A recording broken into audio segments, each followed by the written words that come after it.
ሰላም እንዴት ናችሁ? ሰሞኑ ሲጠፋ ግን ለምን ጠፋሽ አትሉኝም? ዛሬ ሁልጊዜ እንደማደርገው አንድ አሪፍ ያልኩትን ፊልም ይዤላችሁ መጥቻለሁ። እናንተ ብቻ ሰብስክራይብ እያደረጋችሁ የደወል ምልክቷን ተጫኑ። ሲጀምር ኦደን የተባለ የቅርጫት ኳስ ተጫዋች ጎል ያስቆጠርና ሁሉም በደስታ ይሸከሙታል። ዩጎ የተባለው ጓደኛው የሚፈጠረውን ነገር በርቀት እየተመለከተ ነበር። ጨዋታውን በኋላ ለተጫዋቾቹ የሽልማት ፕሮግራም ተዘጋጅቶላቸው ነበር። አሰልጣኛቸው ዱክ ሁሉንም ተጫዋቾች ከሞጋገሰ በኋላ ቡድኑን ኮከብ ተጫዋች ኦደንን ይጠራውና ሽልማት ያበረክትለታል። ውየው ሲናገር እንደሚለው ከሆነ እኔ ኦደንን የምወደው ልክ እንደገዛ ልጄ ነው ይላል። ኦደንም የተሰጠውን የክብር ሽልማት ይሄ ለእኔ ብቻ አይገባም አለ። እናም ማይክል የተባለ ጓደኛውንም በዚህ አጋጣሚ ያመሰግናል። ረክም ላይ ይጠራውና ጓደኛውን ያቅፈዋል። ይገርማችሁ ነገር አሰልጣኙ የገዛ ልጁን ሂጎን ጠርቶ እንኳን አላመሰገነውም። ሂጎ በጣም ጎበዝ ተጫዋች ስለነበረ እሱም በአባቴ መሰግናለሁ ብሎ እየጠበቀ ነበር። ይህም የአባቱ ተግባር ሂጎን በጣም ነበር ያናደደው። ሁሉም ተማሪዎች ፊት ፈገግ እያለና እያጨበጨበ እሱ ሽልማታቸውና ምስጋናውን ሲወስዱበት ደስተኛ የሆነ እያስመሰለ ያንን ጊዜ ያልፈዋል።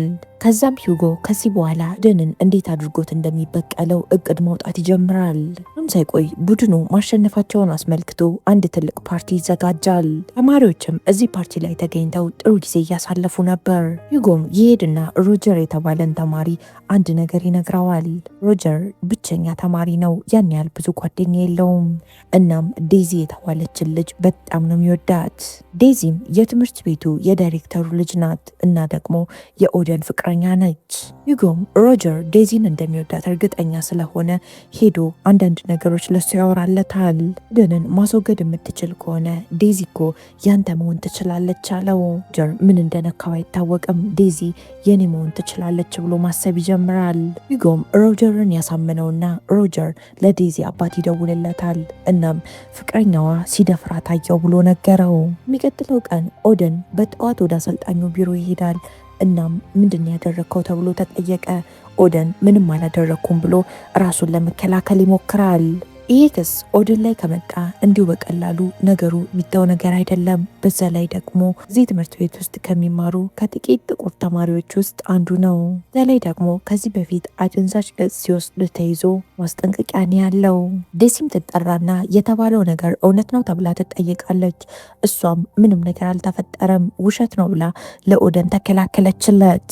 እዛም ለአባቷ በፈቃደኝነት የተመሰረተ ግንኙነት ማድረግ ከጀመርን ወራቶች አልፈውናል አለችው። እዛ ላይ ደግሞ የፍቅር ህይወቴ የግሌ ነው አንተን አይመለከትህም ብላ ለአባቷ ትመልስለታለች። ይህንንም ከሰማ በኋላ የትምህርት ቤቱም ዳይሬክተር በቃ ክሱ የውሸት ነው ይላል። ምክንያቱም ዴሲ ሁሉም ነገር በፍቃደኝነት የተመሰረተ ነው ብላ ተናግራለች። የዴሲ አባት የትምህርት ቤቱ ዳይሬክተር ከመሄዱ በፊት ኦደንን አስጠነቀቀው። ኦደንም በጣም ተናዶ ስለነበረ ይህንን ወሬ ያወራው ሮጀር እንደሆነ ሲያውቅ ይሄድና ይደበድበዋል። በሌላ በኩል ሂጎ ማንም ሳያውቅ በድብቅ የተለያዩ መድኃኒቶችን መውሰድ ስለጀመረ መድኃኒቱን ለመውሰድ ይሄዳል። ሂጎ ከአባቱ ጎበዝ የሚለውን ቃል መስማት ይፈልጋል። በዚህም ምክንያት ራሱን ለማሻሻል የማያደርገው ነገር የለም። አሁን ደግሞ ፊቱን ወደ መድኃኒት አዙሯል። ዴሲ ከጓደኛዋ ኤሚሊ ጋር ስለ ፍቅረኛዋ ሂጎ እያወራቻት ነው። ሂጎ የኤሚሊ ፍቅረኛ ነው። ዴሲ ሂጎን አትወደውም። በዚህ መሃል ግን ወደ ዴሲ ክፍል ይመጣል በመስኮት። ከዛም ስካርፍ ይሰጣታል። ኤሚሊ በጣም የምትወደውን የዘፈን ካሴት ይዞላት ነበር የመጣው። ዴሲና ኦደንም በዚሁ አጋጣሚ አንድ ላይ ጥሩ ጊዜ ያሳልፋሉ። ከዛም እዛው አልጋ ላይ ተኝተው ወሬያቸውን ጀመሩ። የሚቀጥለው ቀን ኦደን ባስኬትቦል እየተጫወተ ይወድቅና ጭንቅላቱ ይጎዳል። እዚያም በፍጥነት ሁሉም ሰብሰብ አድርገውት ወደ ሆስፒታል ወሰዱት። ሁሉም የሐኪሙ መልስ በጉጉት እየጠበቀ ነው። ዴሲና ሂጎ ተፋጠዋል። ምንም ሳይቆይ ኦደን አሁን ደህና ነኝ ብሎ ራሱ በሁለት እግሩ እየተራመደ ይመጣል። አሰልጣኙ በጣም ነበር እረፍት የተሰማው። አሰልጣኙም ሄዶ ኦደንን ሲያቅፈው ሂጎ በጣም ነበር የቀናው እንደተለመደው። የርማችሁ ነገር ኤሚሊ እራሷ በጣም ነበረ በዴሲ የምትቀናባት። አሁንም በሌላ ፓርቲ ሂጎ ሌላ እቅድ ማቀዱን አላቆመም። ሮጀር እና ማይክል እንዲደባደቡ ያደርጋል። ድብድቡ ቀለል ያለ ድብድብ ቢመስልም ሮጀር ክፉኛ ይጎዳል። እዚህም ምክንያት ማይክል ተከታታይ 2 ጨዋታዎችን እንዳይጫወት ይታገዳል። ዘግ ምሽት ሂጎ ከአባቱ ጋር እራት እየበላ ኦደን ቢሆንስ ያንን ጥፋት ያጠፋው ጨዋታ እንዳይጫወት ታግደው ነበር ብሎ ጠየቀው። የሂጎም አባት አሰልጣኙ ጸጥ ነበር ያለው፣ መልስ አልሰጠውም። ይህም ማለት በምንም አይነት ሁኔታ ኦደንን ጨዋታ እንዳይጫወት አያግደውም ማለት ነው። ኦደን ማይክል ላይ በጣም ተናዶበት ስለነበረ ለተወሰኑ ቀናት እያናገረው አልነበረም። ሂጎም ይህንን አጋጣሚ ሊጠቀምበት ይወስናል። ወደ ቡድኑ መመለስ የምትፈልግ ከሆነ ከኦደን ጋር ድጋሚ መታረቅ አለብህ። ከኦደን ጋር ደግሞ ለመታረቅ ፍቅረኛውን ዴሲን ተጠቀማት አለው። ማይክልም ጨዋታ እንዳይጫወት ስለታገደ ከዴሲ ጋር አንድ ላይ ቁጭ ብሎ ሲጫወቱ ጨዋታውን መመልከት ይጀምራል። አንድ ላይ ቁጭ ብለው ጨዋታውን ሲደግፉ ኦደን ሲመለከት በጣም ነበር የቀናው። እናም በመካከላቸው የሆነ ነገር አለ ብሎ መጠርጠር ይጀምራል። ሂጎም አጋጣሚውን በመጠቀም ኦደን ጥርጣሬ እንደጀመረ ስለገባው ይሄድና ማይክልና ዴሲ አንድ ላይ ጊዜ ማሳለፍ ለምን ጀመሩ ብሎ ይጠይቀዋል። ይመስለኛል የሆነ ነገር በመካከላቸው ሳይፈጠር አይቀርም አለው። በዛ ላይ ደግሞ ታውቃለህ፣ ሴቶች የሚታመኑ ፍጥሮች አይደሉም ይለዋል። ምናልባት አንተ ቆዳ ከለር ጥቁር ስለሆነ እሷም ካንተ ጋር መታየቱ ሰልችቷት ከነጭ ሰው ጋር መሆን ፈልጋ ቢሆንስ አለው። ኦደን የተናገረውን ነገር በሰዓቱ ሊያምን አልፈለገም ነበር። በኋላም ቀስ እያለ ንግግሮቹ እረፍት እየነሱት መጡ። ትምህርት ቤት ውስጥ አንድ ላይ ባያቸው ቁጥር በጣም ነበር ደሙ የሚፈላው። የሆነ ሰዓት እንደውም ኦደን ቀጥታ ነበረ ዴሲን የጠየቃት። ዴሲም ታውቃለህ፣ በጣም ነው የምወድህ። ማይክል ከኔ ጋር ጊዜ እያሳለፈ ያለው ከቡድኑ ስለተባረረ ማንም ጓደኛ ስለሌለው ነው አለችው። ዴሲና ኦደን ክፍሉን ለቀው ሲወጡ ዴሲ ሳታውቅ ኦደን የሰጣትን ስከርፍ መሬት ጥለው ነበረ። ኤሚሊም ይህንን ትመለከታለች። ኤሚሊም ስከርፉን ይዛ ሂጎ ጋር ትሄድና ስከርፉን ትሰጠዋለች። የሚቀጥለው ቀን ዴሲና ኦደን ግንኙነት እያደረጉ ዴሲ እንዲያቆም ፈልጋ ነበር። እሱ ግን ምንም ሊሰማት አልቻለም። አሁን በዚህ መሃል ያለ ፍቃዷ ነገሮች እንደተፈጠሩ ጭንቅላቷ ማሰብ ይጀምራል። የሚቀጥለው ቀን ሂጎ ከኤሚሊ የተቀበለውን ስከርፍ ለማይክል ሰጠው። እናም ለፍቅረኛ በጣም ጥሩ ስጦታ ይሆንላታል፣ ለፍቅረኛ ስጣት አለው። ከዛም ሄዶ ደግሞ ለኦደን አንተ ለፍቅረኛ የሰጣትን ስከርፍ ማይክል ይዞታ ይቻለው ብሎ ይነግረዋል። ዴሲም ቀደም ያለው ምሽት የተፈጠረውን ነገሮች ለኤሚሊ ትነግራታለች። ኤሚሊም አቆም እያልሽው ካላቆመ እኮ ይሄ አስገድዶሽ ነገሮችን እንዳደረገ ነው የሚቆጠረው አለቻት። ዴሲም ኤሚሊን ነገሮች እንደዚህ አታካብጂ፣ ይሄኔ ኦደን ነጭ ቢሆን ኖሮ ነገሮች እንደዚህ አታካብጅም አለቻት። እዚህ መሃል ኦደን ወደ ክፍሏ ይመጣና ስከርፉን አሳየኝ ብሎ ጠየቃት። ዴሲ ስከርፉን ለመፈለግ ብትሞክርም ልታገኘው ግን አልቻለችም። በዚህ ምክንያት በጣም መጨቃጨቅ ይጀምራሉ። አሁን የሂጎ እቅድ እየሰራለት ነው ያለው። የልምምድ ሰዓት ኦደን ሀሳቡን ሰብስቦ ልምምድ ማድረግ እየከበደው ይመጣል።